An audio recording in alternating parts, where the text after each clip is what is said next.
Welcome to the labour force. I am Bongeni Mutwa. It's been another tough year, no doubt, on the economic front, resulting in massive job losses, which has seen the official unemployment rate rise to a new record high of 34.9% in the third quarter. I had the honour to sit down with the Minister of Labour and Employment, Thulas Nxesi, to talk about that and more. I first asked him for his reflection of how 2021 has been from the perspective of his portfolio. It has not been an easy year.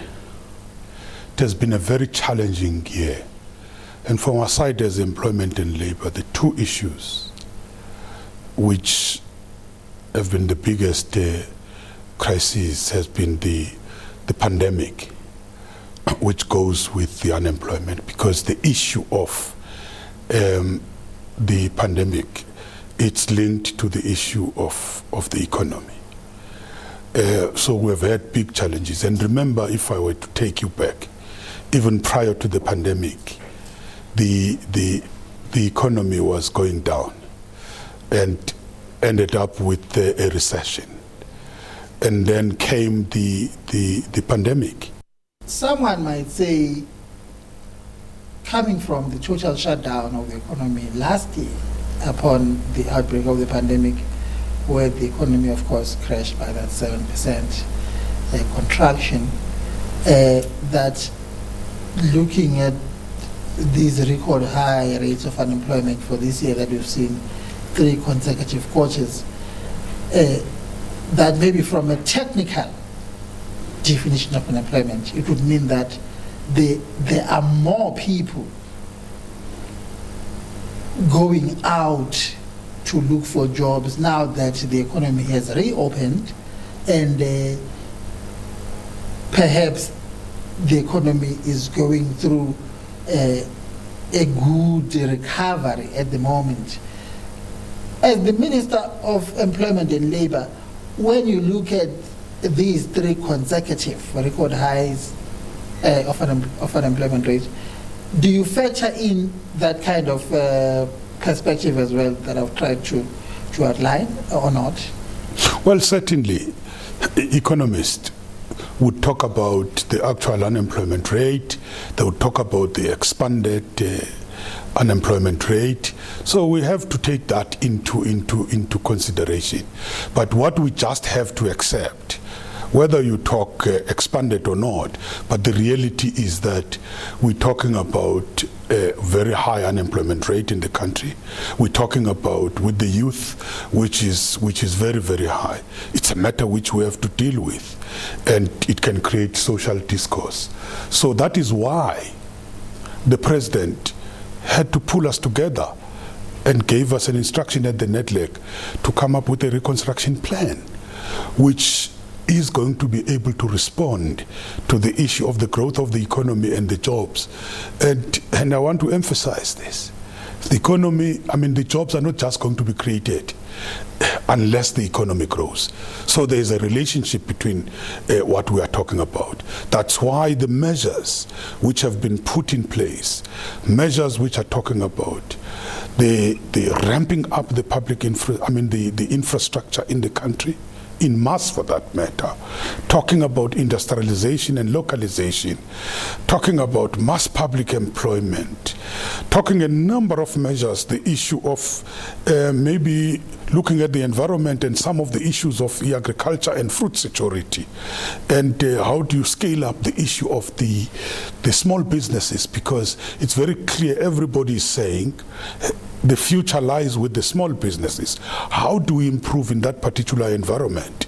How do we improve what other people call the township economy and the rural economy? Because that's where the masses of our unemployed people are. So these are all the measures which have been put in place.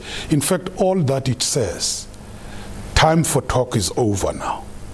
Time for implementation and action. We are very alive to the situation and to this great need and so on.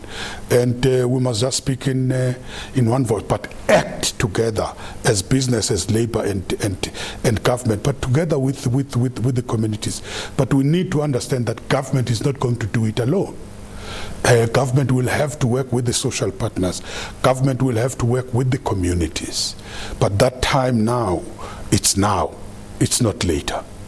Coming to the current burning issue right now of mandatory vaccines, do you think when all is said and done,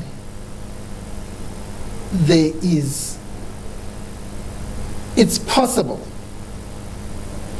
to have a way around this issue that will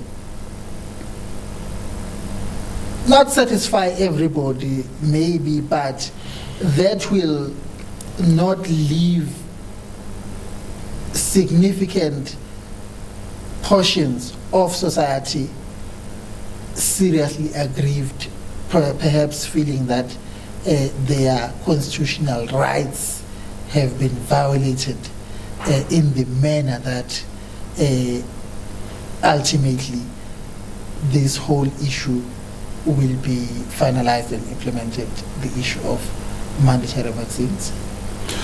This is a big debate. It's a big issue. That's why it needs a balanced approach. And I think the discussions at NEDLAC were trying to move towards that balanced approach, which says you might have sectors where you might, after doing a proper assessment, risk assessment, where people are dealing directly with the communities, you might have, or with the public, those areas where you might have to have mandatory vaccines. But it can't be just a blanket approach. And those areas will have to be carefully delineated. We have to deal with those areas properly and say which are those areas, and to give powerful reason.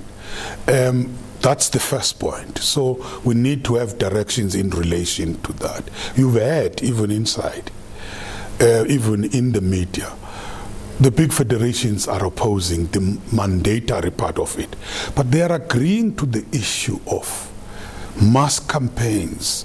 They are agreeing to the issue of conscientizing people about this. And I think the key is persuasion, powerful reasoning to the people. But if the worst comes to the worst, it becomes a constitutional issue. Because remember, we are in a constitutional state, and we have to respect the supreme law of this particular country, which then says, it talks about individual rights, but there are also collective rights, which says, which is which between the two? Is it the collective rights or is it the individual rights? What about the public interest? Because it might come down to that particular debate. But we still believe that if we invest in education, if we invest in mass campaigning, dealing with the misconceptions and misinformation by the anti-vaxxers, who are not scientific at all when they are putting their arguments, would be able to persuade a large part of the population and make this issue of the vaccination sites available to a number of areas.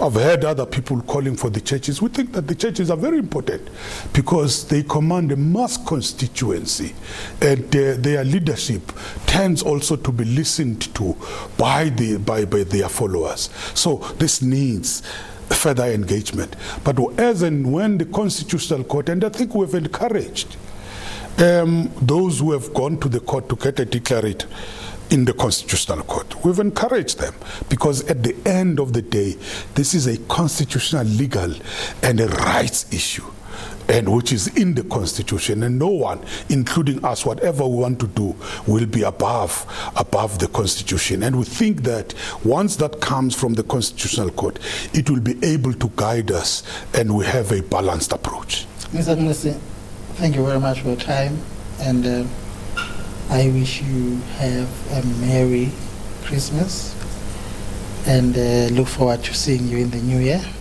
and I wish you all the best for the future. Thank you very much. Thank you very much, sir. Well, that's why we leave it. See you again next time. It's goodbye from me.